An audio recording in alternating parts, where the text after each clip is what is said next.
En la tarde, por Radio Isla 1320. En la tarde, todos los domingos a las 2 de la tarde, por Radio Isla 1320 y radioisla.tv.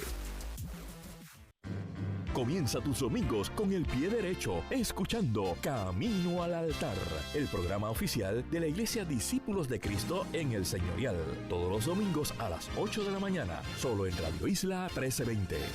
Ante un tiempo de incertidumbre y desasosiego, llega ante ustedes su programa radial Vislumbres de Esperanza. Este domingo a las 7 de la mañana no te pierdas tu programa Vislumbres de Esperanza. Como un servicio de sus amigos de la Iglesia Adventista del Séptimo Día, tendremos reflexiones, sección de salud y la orientación atinada de la Palabra de Dios en estos tiempos tan difíciles. Vislumbres de Esperanza, solo por Radio Isla 1320. Somos el sentir de Puerto Rico. ¡Pa'lante con Aela! Acceder a tu programación favorita ahora es más sencillo. Escucha el podcast de Pa'lante con Aela por radioisla.tv y Radio Isla Móvil. Radio Isla 1320. Somos el sentir de Puerto Rico. Cuando el panorama es incierto, necesitas información, necesitas perspectiva, necesitas la verdad. En todo momento, a toda hora, aquí estamos. Radio Isla 1320, el sentir de Puerto Rico. Los videos que le dan la vuelta a Puerto Rico y el mundo los encuentras siempre primero en la página de Radio Isla TV en Instagram. Siéntate a ver la noticia en... Solo hay una que te ofrece el informe del tiempo más confiable.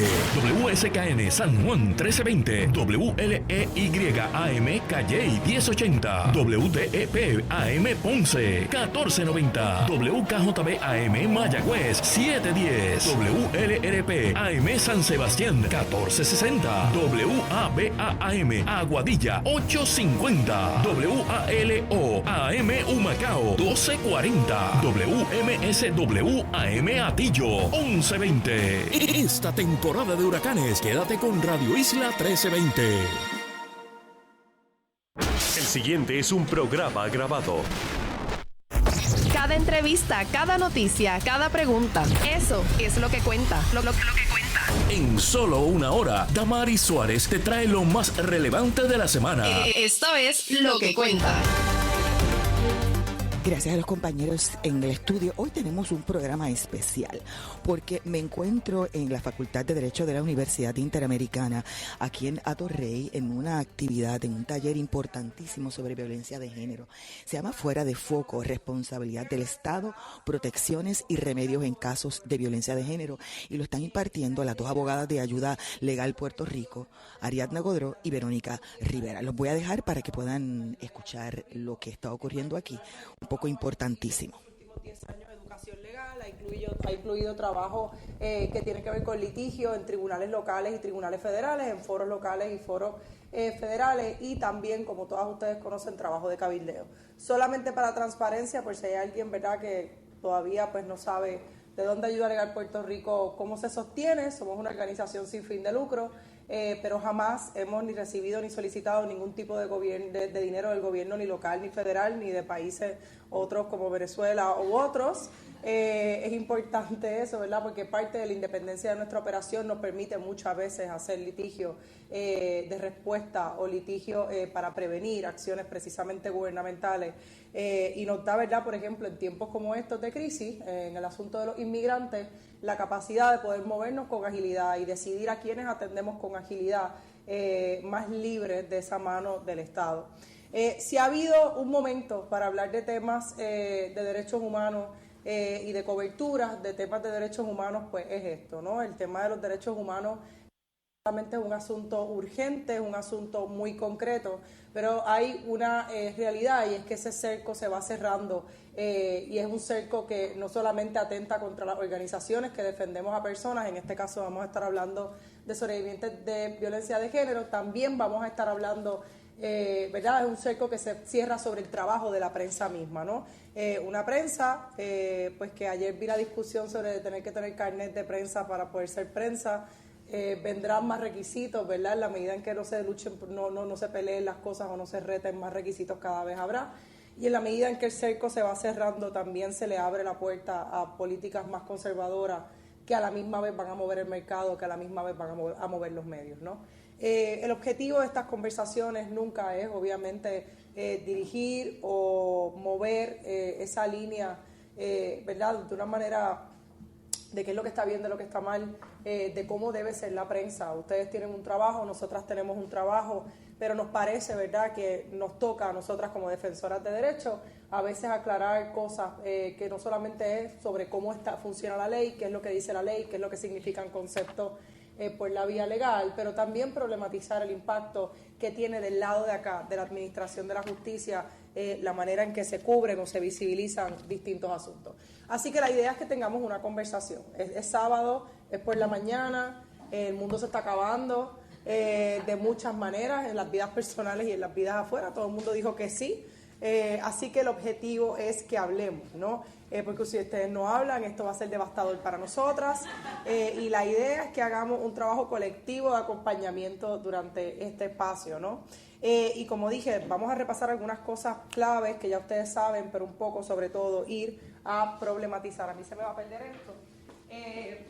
Pero particularmente ir a lo que es problematizar y partir de 3 casos que están ahora mismo en los medios. De hecho, Verónica, no sé si tú quieres empezar con tu cliente, con sí, no. No, es la, bueno, claro. Dale. Este caso escogimos, bueno, primero saludos nuevamente. Saludos cordiales. Verónica Rivera, creo que las conozco a la mayoría de ustedes, así que bueno. Mire, escogimos estos 3 casos porque presentan retos diferentes, tanto para las defensoras como para ustedes como periodistas. Y si se acuerdan, esta muchacha es conocida como la Pequi, se llama Andrea. Y el reto con la Pequi, ¿por qué fue importante incluirlo acá? Porque si ustedes recuerdan, eso comenzó con una divulgación que ella misma hizo en redes sociales. O sea, esto no fue a través de prensa, no fue que nadie habló por ella, sino que ella utilizó sus redes sociales, que tiene bastantes seguidores, para denunciar a la persona agresora, que en su caso era el exboxeador Juanma López. Y queríamos traerlo porque obviamente parte de lo que vamos a trabajar aquí es la víctima o la sobreviviente como el centro, ¿verdad?, de los trabajos. Y cómo hacer con lo que tal vez la sobreviviente quiere y con el deber que tenemos nosotras. Yo le decía a Ariadna que parte de lo que nosotras reconocemos cuando hacemos este tipo de talleres o cuando tenemos la oportunidad de hablar con la prensa es que reconocemos la atención que hay, pero es una atención que compartimos también las defensoras de derechos humanos. Es decir, nosotras no vamos a venir aquí a decir que estas cosas no tienen valor noticioso, ni vamos a decir aquí que no se deben cubrir. Y a nosotras como defensoras nos conviene que se cubran, ¿verdad?, en la medida de lo posible, de que si no tenemos información pues no podemos buscar cambios en las políticas públicas. Pero en el caso de la Pequi lo que sucedió fue que ella perdió el control de su historia. Ella la publicó y de repente se vio en un proceso criminal que ella no procuró y se vio también en una cuestión mediática que, si ustedes no recuerdan, tuvo uno de sus puntos más altos cuando Juanma López fue a un medio de comunicación a contar y a decirle que él se quería reconciliar, que la quería, que no tenía nada malo que decir de ella. Y entonces el reto que vino fue como que si era correcto o no que el medio le hubiera dado ese paso. En ese caso no era un periodista, era un programa de entretenimiento. Y entonces él tuvo, ¿verdad?, toda esa oportunidad de poder hablar y dirigirse a ella a pesar de que había una orden de protección. Entonces, ahí el tema es cuál es la responsabilidad de los medios cuando existe una orden de protección. Sabemos que la persona agresora está utilizando el medio para violentar la orden de protección porque le está enviando un mensaje a la sobreviviente. Obviamente las defensoras lo criticamos mucho, pero importante también porque la Pequi en un momento dado comenzó a decir que no quería hablar del tema porque estaba en un proceso de reconciliación con la parte agresora. Y fue a los medios junto con la persona agresora, ¿verdad?, un poco a denunciar a los medios y a denunciar también hasta a la fiscalía, ¿verdad?, porque se había sentido revictimizada, porque de momento perdió el control de su historia y por eso lo queríamos traer para que preguntarnos, ¿verdad?, si había otra manera de cubrir el evento cuando tenemos una sobreviviente que hace la divulgación pero luego quiere detener que se esté hablando de ella en otros términos que no sean los que ella está hablando. Otro caso que vamos a estar utilizando un poco para dar algunos de los ejemplos, pues es el caso que se ha sido denominado como el caso de Don Miguel. Una de las cosas, ¿verdad?, y ustedes en días recientes han visto el hecho, a Don Miguel se va para probatoria, han visto el proceso judicial, la manera en que se trabajó, pero un poco trabajar el caso de Don Miguel problematizando la centralidad de la víctima. Si nosotras preguntamos cómo se llama quién es la víctima en este caso, y lo hemos hecho en distintos espacios, usualmente la gente menciona al propio Don Miguel o menciona al agresor que asesinó a Don Miguel. Y ha habido un proceso de invisibilización de la víctima por la manera en que se ha trabajado, de la víctima de violencia de género, por la manera, ¿verdad?, en que el sistema de justicia ha atendido el trabajo de Don Miguel. Al punto donde si preguntamos cómo se llama la sobreviviente, no existe el nombre de la sobreviviente o es muy difícil dar con él, y ha habido un proceso literalmente de sacarla del medio. De hecho, la sobreviviente ha aparecido en 2 ocasiones. Una para decir, mi papá no es un hombre malo, y otra para decir, yo quiero ir, ¿verdad?, un mensaje que se sacó a la luz, que quería ir al funeral del agresor asesinado. Y es importante porque en 2 ocasiones sale, ¿verdad?, como alguien que acompaña al papá, que justifica las acciones del papá, y después es la mala hija que es malagradecida por el acto del papá. Y esto es importante, ¿verdad?, porque en el caso de Don Miguel, que vamos a estar atendiendo, una de las cosas que pasó es la percepción de que el sistema de justicia, hay un reconocimiento del propio sistema de administración de justicia de que no funciona, algo que quizás podemos estipular en este espacio, que hay una gran insatisfacción con de justicia, con la manera en que se administran los temas de violencia de género, pero más allá de eso, que el propio sistema le da luz verde a Don Miguel para que busque la justicia en sus propias manos, y ustedes recordarán 2 instancias, ahorita lo voy a volver a repetir, una entrevista que se le hace a la Secretaría de Justicia, donde le pregunta qué va a pasar con Don Miguel, ella hace una pausa, sonríe y dice, confía en el proceso, ¿verdad? Un poco un wink, tranquilos, todo va a estar bien. Y segundo, esas expresiones que hace la gobernadora de Puerto Rico, que dice, yo traté de donar al GoFundMe, pero ya había cerrado. Un poco, y cuál es el mensaje que se da, y podemos tener diferentes emociones sobre el caso de Don Miguel, ¿verdad? Este es el momento donde yo me siento tentada de decir, yo también soy mamá, ¿verdad? Pero es importante que, más allá de las emociones, hablemos de qué significa este caso, igual que pasa con el caso de la Becky, y este caso de la querella que se presentó en la Oficina de la Procuradora de las Mujeres, en el caso de una legisladora, donde ha habido toda una controversia sobre la confidencialidad, la voluntariedad, y es la borradura de la sobreviviente. No importa la sobreviviente, no importa la alegada víctima, ¿verdad? Y podemos discutir, decir alegada víctima, pero no importa, porque los procesos corren. Y para una sobreviviente que esté viendo el caso de la Becky, el caso de Don Miguel, el caso de la legisladora, la pregunta que está en el tintero es, si yo voy y denuncio, ¿me va a pasar lo mismo a mí? ¿Me van a sacar del centro? ¿Van a preguntar cómo es mi relación con mi papá? Se supone que alguien me hubiese defendido. Defender en muchas instancias, ¿verdad?, o darle solamente el foco de atención al caso de Don Miguel como Don Miguel, un poco parte de la premisa de que ella se lo buscó, y por eso es que necesita a alguien que vaya a defenderla. Y para efectos de la sobreviviente, parte de lo que queremos hablar aquí, o quizás lo más importante que queremos hablar aquí, es el tema del procedimiento después. La ASPRO el año pasado sacó una guía, nosotros no vamos a repetir aquí las cosas que dice la guía, asumo que todo el mundo conoce la guía que es esta, por más cobertura sensible. Es una guía que sacó la ASPRO en colaboración con varias organizaciones, entre ellas todas, la COLE, la Colectiva Feminista en Construcción, Coordinadora Paz para la Mujer y otras organizaciones, y con la idea, decir de todas porque mira a Cristina fijamente, entonces, pero es importante, ¿verdad?, que se habla de un concepto que sigue siendo clave, aunque nosotras no vamos a atender per se el tema de cómo se atiende el incidente de violencia de género, para no ser redundante, sí es bueno repasar ese concepto de justa cobertura, que no es solamente una metodología, no es solamente cómo cubrimos la noticia, no es una manera de escribir la nota periodística, es literalmente un derecho que tienen las sobrevivientes a no ser revictimizadas en los procesos, ¿verdad? Y que tiene que ver mucho más allá con proteger, con dejar que el curso de acción pase, sino con evitar, por ejemplo, estereotipos de cómo iba vestida, las entrevistas a los familiares que dicen es que el muchacho era tan bueno, las fotos juntas de la pareja, etcétera, etcétera, etcétera. Esta presentación se las va a dar a ustedes. El tema de la identificación correcta, que sigue siendo importante, ¿verdad? Si no se dice, se llamaba Carlos, pero le decían Lucía, porque ella decía que era un hombre, no, se llamaba Lucía.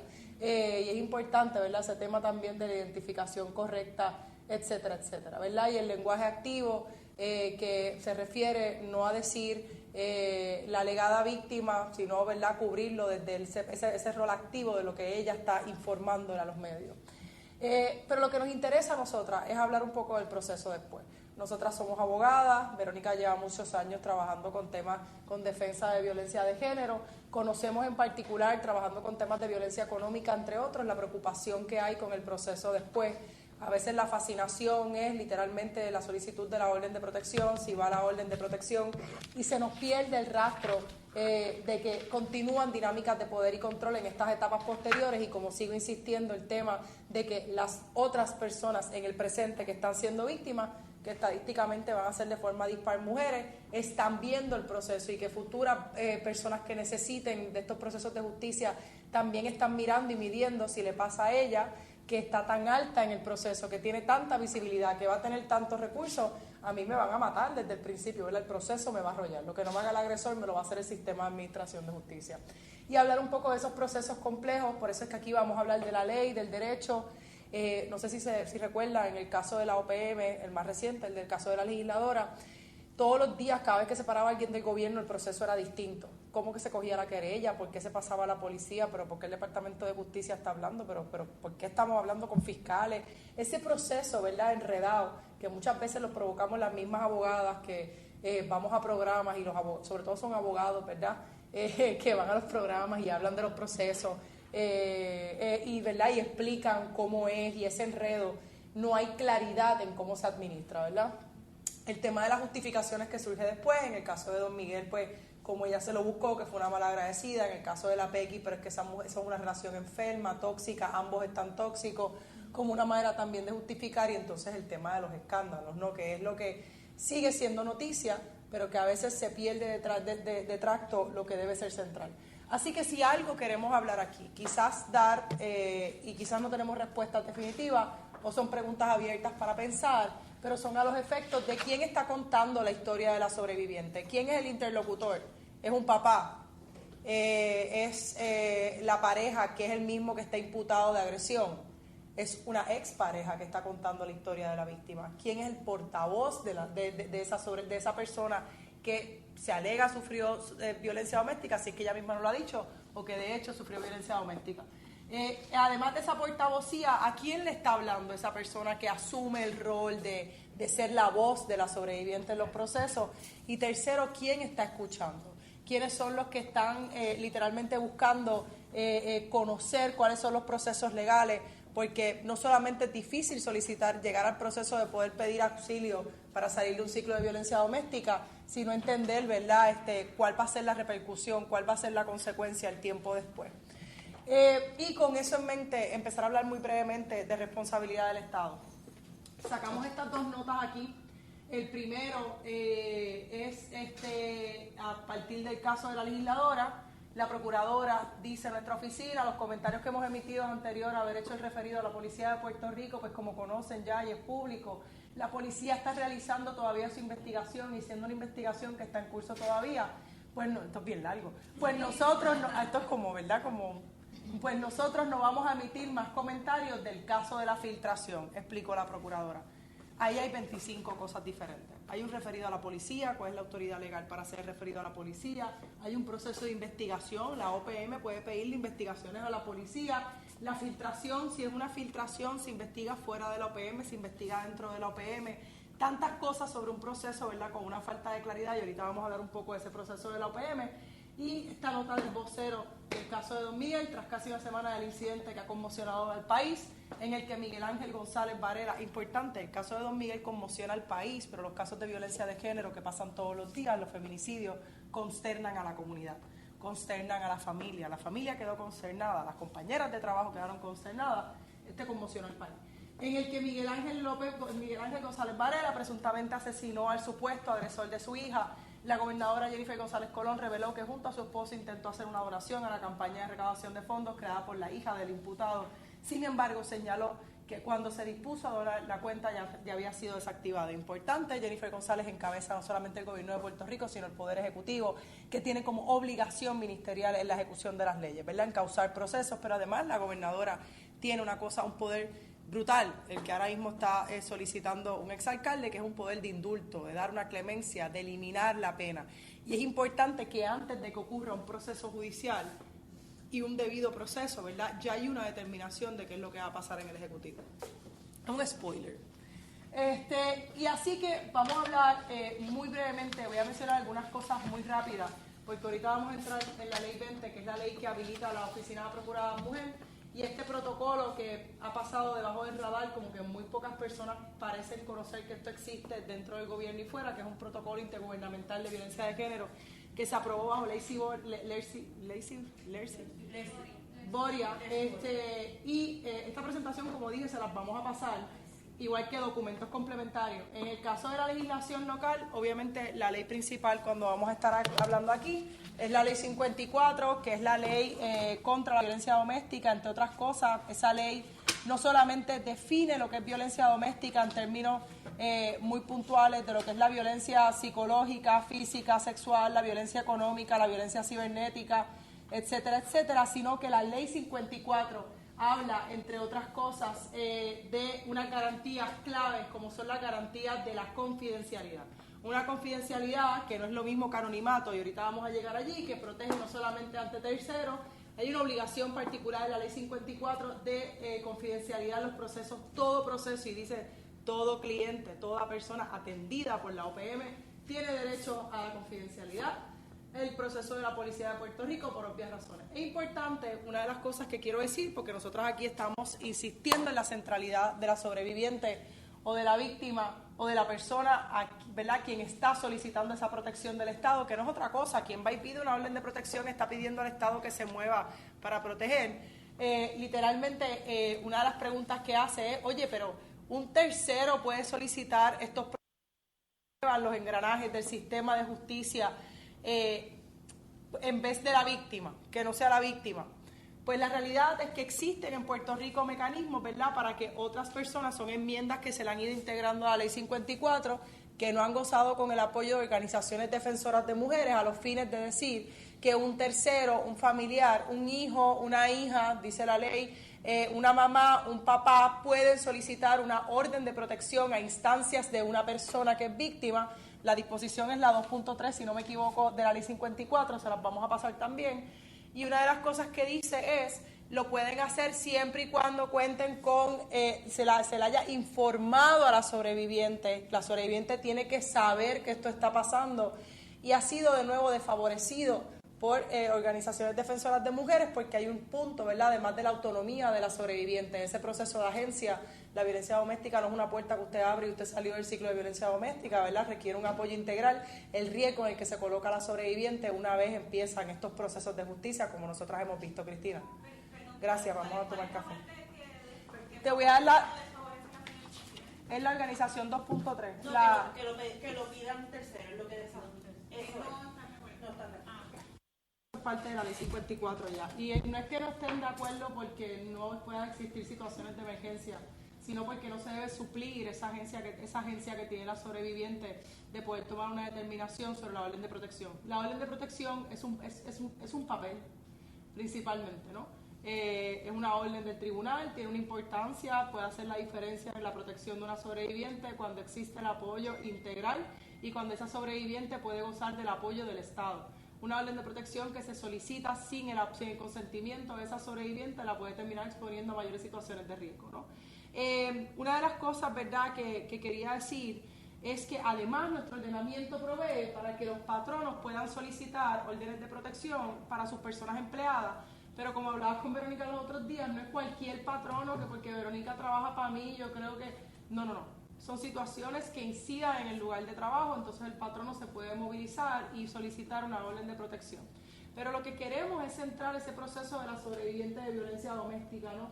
En el caso de la ley 20 de la OPM, de la Oficina de Procuraduría de la Mujer, que es la ley habilitadora, vamos a ver que la exposición de motivos de una ley que fue consensuada, trabajada participativamente con organizaciones de defensa de la archivística, una de las cosas que establece es la centralidad de la sobreviviente, de la víctima, en ese proceso que tiene que ver con buscar remedios o buscar justicia.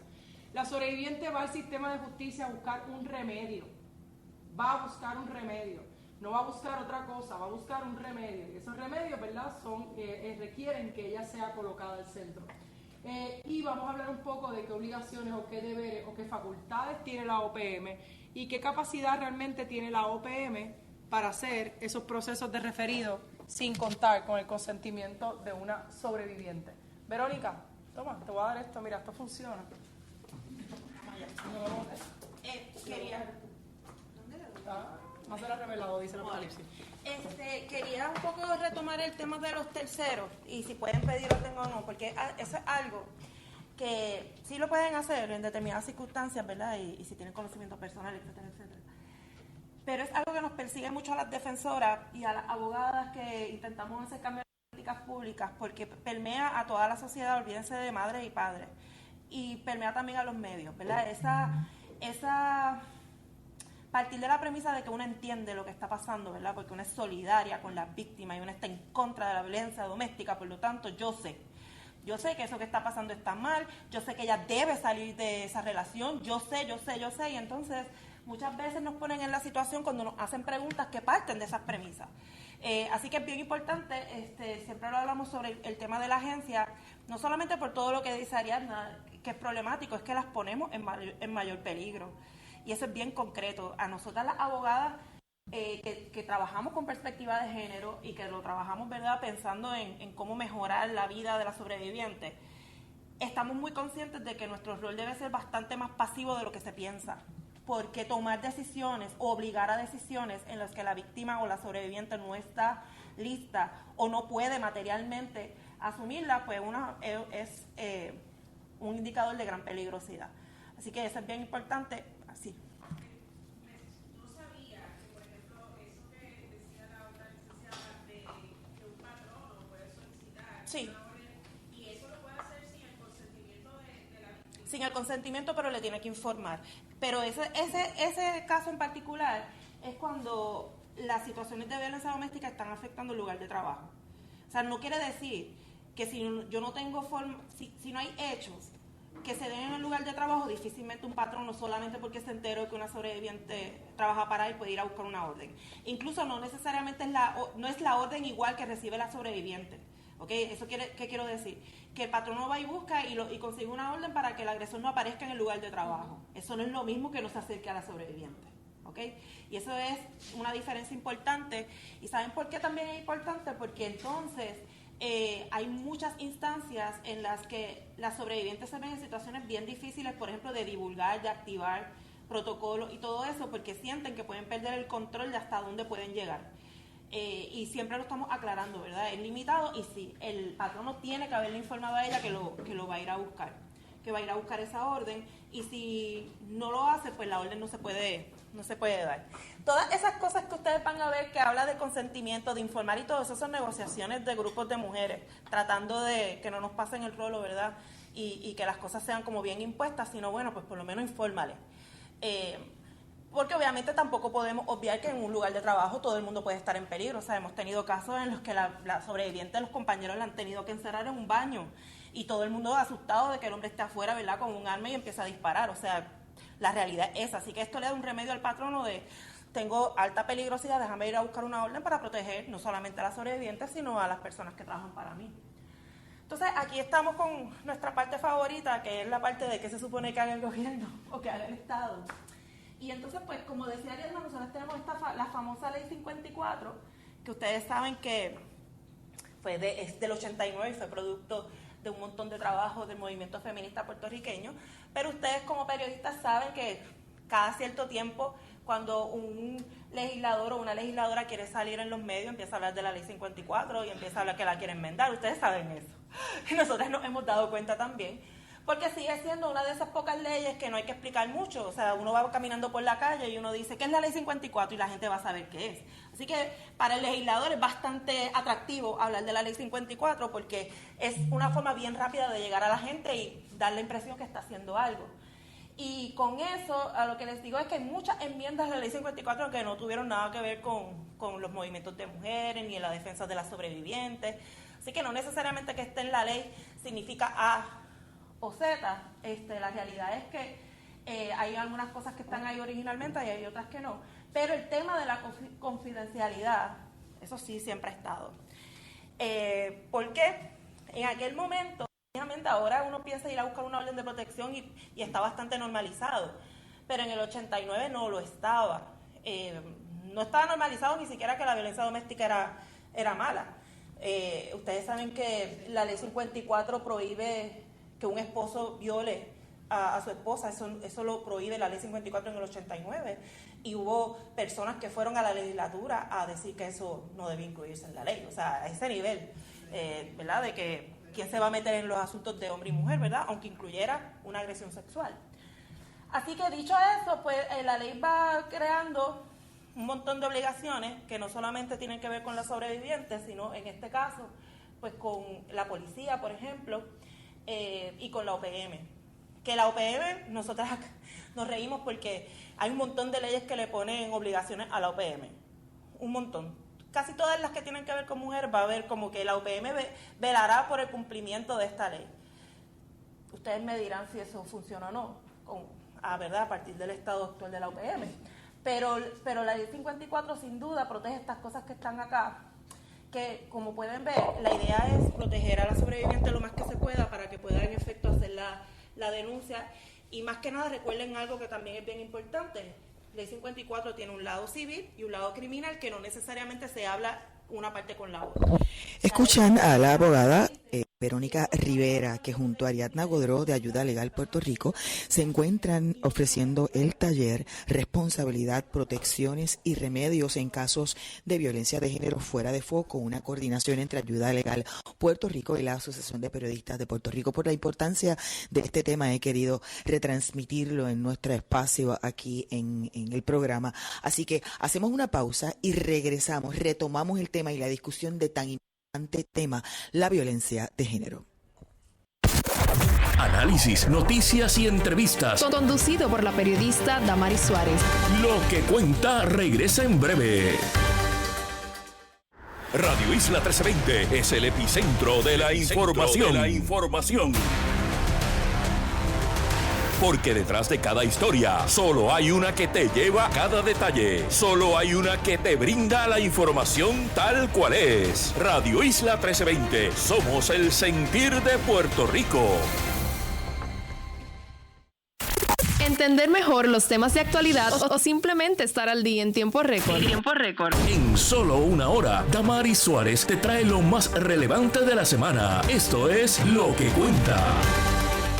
Y ya estamos de regreso. Hoy en Lo que Cuenta hablamos sobre la violencia de género en el taller que ofrecen las abogadas Ariadna Godró y Verónica Rivera de Ayuda Legal Puerto Rico aquí en de la Universidad Interamericana en Atorrey. Voy a regresar nuevamente al interior del anfiteatro para que ustedes puedan continuar escuchando este taller.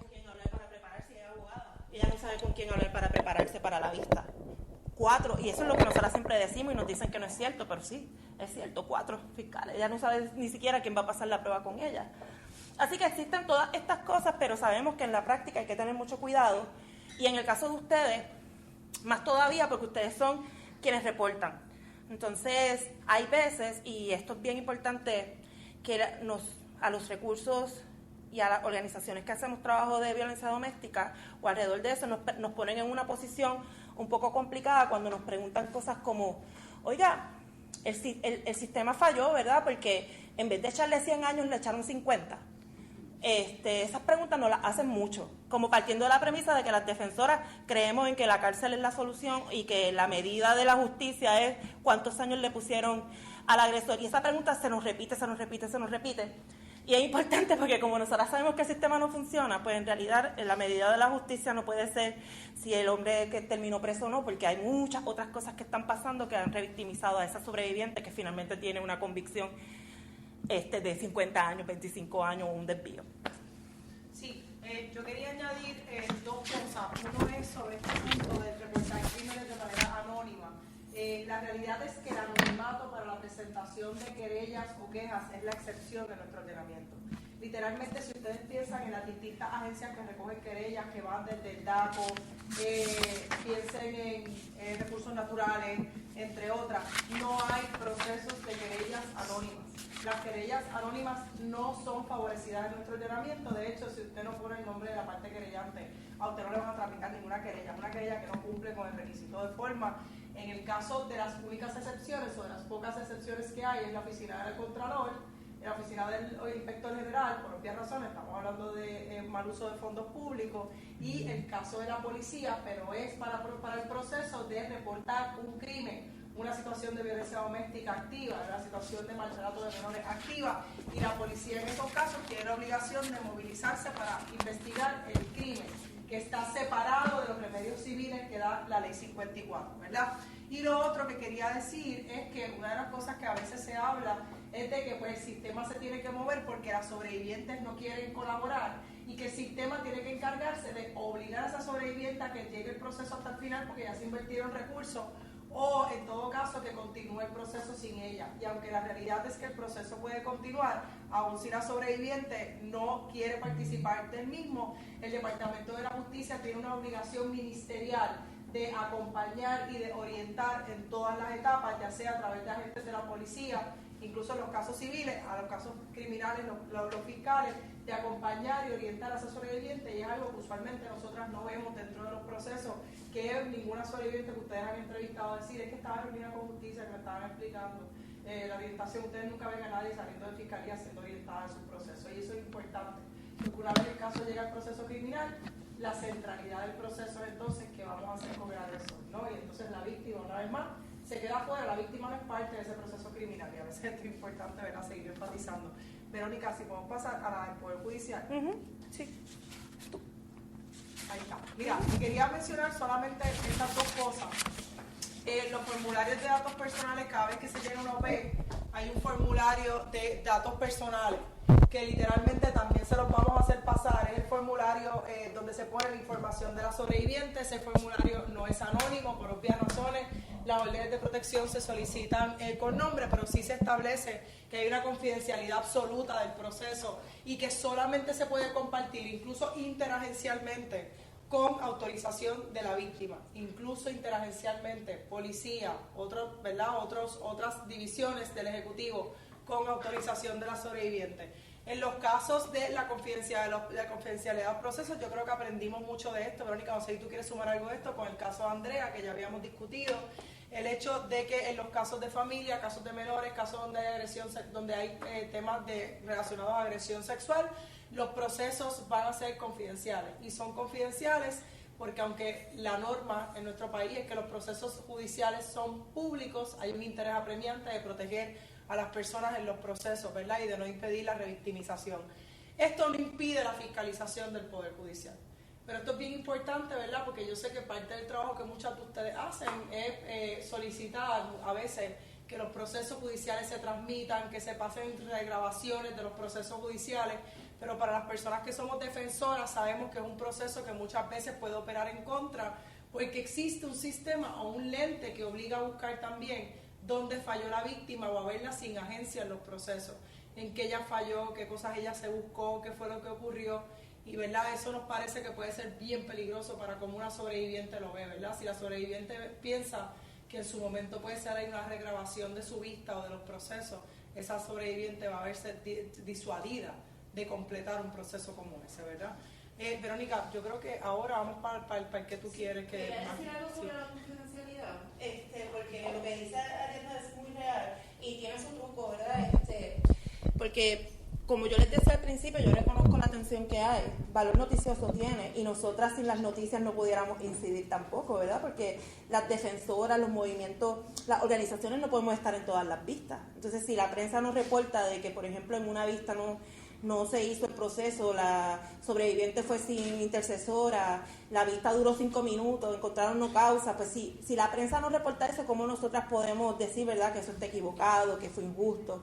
Entonces, hablando de otra Andrea, ¿verdad? Estaba la Andrea que es la Pequi, pero está la Andrea que fue asesinada, y ustedes saben que hubo todo un dilema porque se filtró el audio de una de las vistas donde la encontraron no causa, y ahí es donde escuchábamos al policía, lo que pudo hablar, la prisa de la jueza por salir del caso, estaba de mal humor porque la llamaron, no le tocaba el turno, todas esas cosas que son muy humanas que ocurren, pero de repente la víctima muere, asesinada, entonces ahí todo el mundo la lupa, ¿verdad?, en ese caso en particular. Y creo que eso les queda a ustedes y a sus medios, ¿verdad?, tener unas pautas éticas muy sólidas de qué sí y qué no. ¿verdad? Porque la pretensión de que nunca va a pasar, de que no van a pedir, de que no van a filtrar el audio, pues yo no creo que sea muy real. Y como les digo, puedo ver valor positivo a tener la información. En ese caso de Andrea fue fundamental, la jueza terminó renunciando. Entonces, pues yo lo digo que no, pero ciertamente tiene que haber un cuestionamiento previo, tiene que haber unas preguntas, un protocolo que diga, ok, en este caso sí, pero no esa cuestión de por qué tiene valor y me van a dar un montón de clics en la página web y eso es lo que le gusta a los que dan el dinero de los anuncios, ¿verdad? Ese no puede ser el estándar. El estándar tiene que ser uno noticioso, periodístico y más que nada responsable, ¿verdad? Con la información y por lo tanto poder discernir en que si es lo mismo filtrar una vista de una mujer asesinada que ya murió a filtrarla de una niña menor de edad que estaba pasando por un proceso criminal. O sea, son dos cosas distintas y de la prensa se espera que puedan discernir, ¿verdad? Al igual que nosotras también tenemos que hacerlo. Así que quería hablar de eso y también hablar de los menores porque también eso es algo que se ha hablado mucho en estos días, ¿verdad? ¿Qué pasa cuando hay menores envueltos? Y pues les protege a ellos también. Pues en sí mismo, por ser menores, les protege la confidencialidad. Eso lo que quiere decir es que se supone que los procesos no se transmitan, se supone que los procesos sean cerrados y incluso cuando son menores que se alega que han estado presentes en situaciones de violencia doméstica, pues obviamente les protege la confidencialidad de la Ley 54. Y de eso no debe haber duda.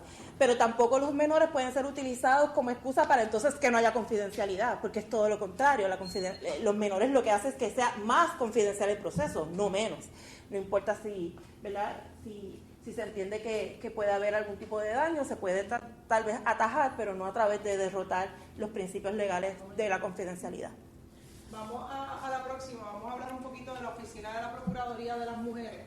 Yo creo que una de las cosas que pasa con la OPM es que a veces hay una hipervisibilidad de la oficina, en el sentido, no me paro aquí, hay una hipervisibilidad de la oficina, en el sentido muy puntual de momento, pues, cuál es la posición de la OPM, qué va a hacer la OPM, pero realmente se sabe muy poco de cuáles son las funciones de la OPM y no basta decir que es un contenedor de todos los asuntos que incluyan a mujeres. Porque como dijo Verónica, hay 1 millón de mandatos de cosas que la OPM debe hacer. Por ejemplo, hace 2 años existe un mandato de orientar sobre violencia económica y podemos tener un café, varios cafés sobre pues con cuánto se ha hecho sobre orientar sobre violencia económica. Imagínense qué chévere sería usted entrar en un baño y en vez de ver un afiche que diga mujer que bebe sola, embarazada que bebe, no bebe sola, usted ve, si usted está siendo víctima de violencia económica, la violencia económica afecta a las mujeres, imagínense qué chulo sería eso, o que le orientaran sobre los derechos que tenemos sobre la licencia de lactancia, licencia de maternidad, todas esas cosas, hay un baño de personas que se identifican como mujeres, pero no es el caso, ¿verdad?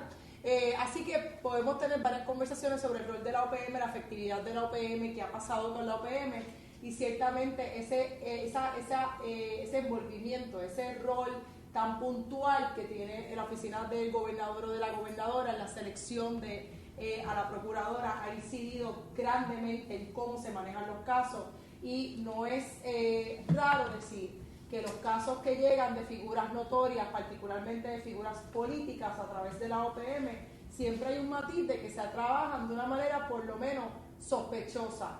Por lo menos con una falta de claridad de cuál es el norte, cuál es el objetivo, dónde está la centralidad de esa mujer o de esa víctima, ¿no?, en los procesos. Así que lo primero quizás para decir que la OPM tiene una ley habilitadora, que es la ley 20, la ley 20 pues ha estado también bajo ataque. En el caso de la OPM no trabaja querellas entre personas y lo voy a cualificar porque la ley habla de procesos sobre querellas, sobre personas naturales, pero es parte de lo que queremos cualificar aquí. La OPM no es la policía de Puerto Rico, no atiende solicitudes de órdenes de protección, no es un tribunal, no puede tomar determinaciones por sí sola de órdenes protectoras para la sobreviviente en el contexto de una relación de pareja o expareja. Sí puede facilitar el acompañamiento que se le da a una sobreviviente para que esa sobreviviente pueda tomar una decisión informada sobre qué pasa con su proceso, o sea, a través de las líneas de ayuda, a través de la gente que llega a la OPM, a través de las intercesoras, a través de campañas educativas. Importante, la OPM recibe fondos locales, poquitito, pero su pote mayor se recibe es de fondos federales. Y una vez es receptora de fondos o recibe fondos, como los fondos BAWA, le aplica una disposición federal en BAWA que es súper poderosa y que se llama el BAWA Confidentiality Provision. El BAWA Confidentiality Provision, o la cláusula de confidencialidad de BAWA, es mandatoria a los fines de que todo procedimiento relacionado a sobrevivientes de violencia doméstica es confidencial y no se puede liberar la información si no es a instancias de la víctima. Punto. Allá abajo. Aquí vamos a hablar mucho de la OPM, así que quizás te digo que más será revelado para mantenerte en el cliffhanger. En la procuradora haya aceptado que hay una querella y validado Vamos la allá. denuncia, ¿eso pone en riesgo Te Vamos puse la allá. próxima. Yo no me atrevería a decir que nos pone en riesgo así taxativamente, pero ciertamente es una violación a las disposiciones de BAWA, ¿verdad? Yo sé. Sí. Es que tú dices, pero... Yo sí lo digo. Sí, pero debemos llegar a un consenso, consensuado. Miren, Verónica y yo nos peleamos varias veces para decidir quién iba a discutir eso, así que vamos a hacerlo juntas. Es posible que tengamos visiones no encontradas, pero algunas más radicales o enojadas que otras, así que vamos en el balance. Verónica. No, pues pero yo creo que esta parte ¿Estás de acuerdo con contesta. esa? Bueno, la OPM tiene que ver con la pregunta que te acaban de hacer, que es la OPM tomará medidas para garantizar la confidencialidad de las comunicaciones y de la información que reciba de sus clientes. Utiliza eso, la palabra cliente. Eso es la ley 5, eso sale de la Y ley está 54. en la ley. De sus clientes en el curso de la prestación de servicios para prevenir e intervenir víctimas de violencia doméstica, y acaba. Toda comunicación entre las personas atendidas en la OPM y el personal de esta será privilegiada y estará protegida por el privilegio de confidencialidad establecido en las reglas de evidencia. Así que no cualifica, dice todas las personas atendidas, y creo que es bastante claro que una persona que va y presenta una querella, independientemente quien sea, si tiene legitimación para presentar la querella o no, está protegida por la ley en términos de la confidencialidad. Con esto resolvemos la parte de que presentar cualquier tipo de comunicación, ir allí, abrir la puerta y tú hablaste y te atendieron de alguna manera, eso es confidencial. ¿Quién fue? ¿Qué solicitó? ¿Qué hizo? Eso es confidencial. Eso no significa que se eliminen los otros requisitos sobre la forma que tiene que cumplir la querella y quién puede presentar la querella. Pero salimos del punto 1. La primera pregunta ¿es confidencial? Es confidencial la persona atendida. No hace cualificación si va allí va a mentir o si va allí a decir algo que no es. No, atendida, es confidencial. Porque si entramos en la cualificación de que va allí a mentir, pues vamos al traste con lo que son las sobrevivientes a la violencia de género, que si hay algo que las persigue es la idea de que mienten, ¿no? Todo el mundo que va a esta oficina miente. Verónica. Que también es importante que... Sabía que ibas a querer decir algo. No, pero tiene que ver con lo que retomar lo de si entre personas naturales se puede ver la querella, que eso fue algo que se seguía repitiendo con el asunto de la querella en la OPM, porque parecía que sí, o sea, como que la OPM podía hacer algo, como investigar algo allí de si pasó o no pasó entre las personas naturales, y eso no se supone, la OPM no está para eso, ni está autorizada para hacer eso, ni tiene la capacidad de hacer eso. Pero sí es bien importante decir que aunque eso es verdad, no quiere decir que la OPM puede ignorar, ¿verdad? Si una persona va y dice, yo sé que está habiendo violencia doméstica en tal sitio, o hay una situación de emergencia o de peligrosidad. Si somos justas, ¿verdad? Sabemos que si pasara eso y la OPM no hiciera nada, pues todas estaríamos diciendo cómo es posible, que ignoró, que alguien le dijo, o sea, sabemos eso, ¿verdad? Eso es un hecho. Por lo tanto, eso lo que hace es que la confidencialidad se tenga que proteger aún más, porque eso quiere decir que van a haber personas que no necesariamente son la sobreviviente, que no necesariamente es la víctima, que no necesariamente incluso tiene conocimiento personal, pero que de buena fe va a ir a hacer la denuncia, y pudiera esa persona también estar en peligro, y creo que todas estamos de acuerdo de que es positivo de que la gente busquen ayuda para evitar que una persona, por ejemplo, sea asesinada.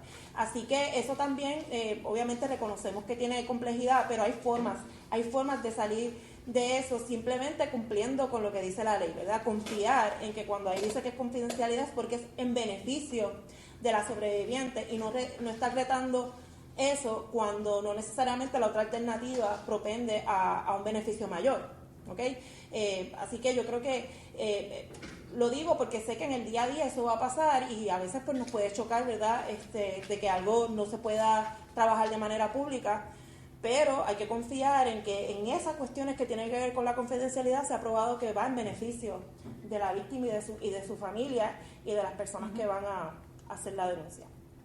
Dale, vamos a ver. ¿Tú quieres empezar eso o quieres que yo empiece? ¿No? Okay. En el caso de las funciones que tiene la OPM, la realidad es que la ley, y vamos a hablar un poco de lo que dice la ley habilitadora de la OPM, que es la ley, ¿verdad?, que establece las pautas de la OPM. Aquí aplican dos cosas.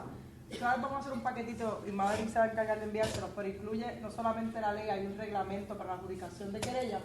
La realidad es que aunque hable de estas querellas y menciona el tema de acciones correctivas a cualquier persona natural o jurídica, la realidad es que si eso bien lo dice el artículo 10, a los fines de poderes y funciones, la hermenéutica o las reglas de interpretación, ¿verdad?, que vimos cuando buscamos las leyes, nos hacen mirar al próximo artículo, que es el artículo 11, que dice que la procuradora deberá establecer los sistemas necesarios para acceso, recibo y encauzamiento de reclamaciones y quejas que insten las mujeres cuando aleguen cualquier acción o omisión por parte de agencias gubernamentales o entidades privadas. Así que la norma es que esas querellas van a ser en relación, las querellas que sí se reciben, por ejemplo, un patrono que está incurso en acoso sexual, la falta de un protocolo de violencia doméstica o de manejo de violencia doméstica por parte del patrono, violación a los derechos a la ley de lactancia, casos de violencia sexual provocadas por un empleo. Recordarán cuando surgió toda aquella conversación de la ausencia de protocolos en el Partido Independentista puertorriqueño. No me acuerdo si fue justamente antes de las elecciones, que entonces se movilizó la OPM a hablar precisamente sobre ese rol que tiene la OPM, de que atendió esa querella que se presentó. Y entonces el PIB en ese momento tenía una empleada y pues le dio una orientación y trató de, ¿verdad? Cumplió con la multa y tuvo que hacer la acción remediativa, porque es contra personas, ¿verdad? Pero es contra, ¿verdad? Usualmente cuando esas entidades privadas o públicas violan esos derechos. Esto es lo que dice la ley, ¿verdad? Que atiende, investiga, procesa y adjudica las querellas. Ya mencioné el tema de las reclamaciones. Verónica, podemos ir a la próxima. Y importante, en el tema en el artículo 12, pues habla de cuál es ese proceso de querella y cuáles querellas no se van a investigar. Y entre las querellas que no se van a investigar son aquellas donde la parte promovente no tiene legitimación para instarla. Es decir, en Arroyo Habichuela no es la parte que sufrió el daño, a eso se requiere legitimación. Eso se enfrenta a dos cosas que vimos aquí. Primero, que la ley 54 faculta a terceros para poder solicitar órdenes de protección. Aquí estamos hablando de otro mecanismo con otros remedios diferentes, que es el mecanismo de la querella, porque el resultado de esto no es una orden de protección. Es una investigación de la OPM con las determinaciones que ponga OPM, por ejemplo, multas, etcétera, etcétera, o referidos al Departamento de Justicia, chichiga. Eso también se enfrenta a que querella quién presenta una querella en la OPM, ¿verdad? Y vamos ahí. Y a esos fines existe un reglamento, que se los voy a pasar también, que es el reglamento sobre procedimientos investigativos y adjudicativos de la OPM, un reglamento del 2014, que dice en uno de sus artículos que el querellante es una persona o su representante autorizado que reclama un derecho en su capacidad personal. Dice más adelante que el querellante es una persona que tiene legitimación activa para presentar la acción y dice que las investigaciones por la OPM siempre serán de carácter confidencialidad. Dice, estoy dándole para adelante artículos, todo procedimiento adjudicativo se inicia con la presentación de una querella donde se expresan los hechos que motivan la reclamación. Solo se podrán presentar querellas en el formulario preimpreso preparado por la OPM. Eso nunca surgió en ninguna conferencia de prensa. ¡Qué caramba! ¿Dije caramba? Estoy recuperándome. Que caramba sería lo obvio. O sea, si yo les digo a ustedes, métanse en la página de la OPM y vamos a hacer un concurso de quién encuentra primero el formulario de querella. No está el formulario de querella, que tú pensarías, ¿verdad?, que si la querella es parte... Nada, no hay un formulario de querella. Pero solo se podrán presentar querellas en el formulario preimpreso preparado por la OPM. Y más adelante, en el artículo 6, dice la querella deberá contener la siguiente información: nombre completo de las partes. Seguimos. ¿Tú quieres decir algo ahí? Sí, tú quieres decir, dale, digo, pero con amor. Vamos. No, decir que cuando la OPM tenía fondos y operaba y tenía visión y tenía una procuradora y eso, cuando eso pasó, había mucho, era bastante poderoso la capacidad de investigar la OPM a instituciones privadas. Y, por ejemplo, una de las cosas que siempre nos hablaban de uno de los grandes logros es que se metieron en los maratones los maratones para entonces, porque le pagaban menos a las mujeres que a los hombres. Y eso fue una de las cosas que la OPM investigó, ¿verdad? Así que no era solamente situaciones de violencia doméstica o de acoso, sino también discrimen. Y eso es algo de lo que siempre hemos estado diciendo, ¿verdad? Porque quizás en este caso particular nos enfocamos en algo que precisamente la OPM no hace, que es investigar querellas de violencia doméstica entre dos personas naturales, pero entonces hay otras cosas que puede hacer que la OPM no está haciendo. Y si algo denota mucho todo este dilema que ha habido con relación a esto, es que incluso las propias operadoras de la OPM, en este caso particular las procuradoras, no saben. O sea, no conoce sus procesos, no conoce la ley ni el reglamento. Y lo sabemos por sus respuestas, ¿verdad?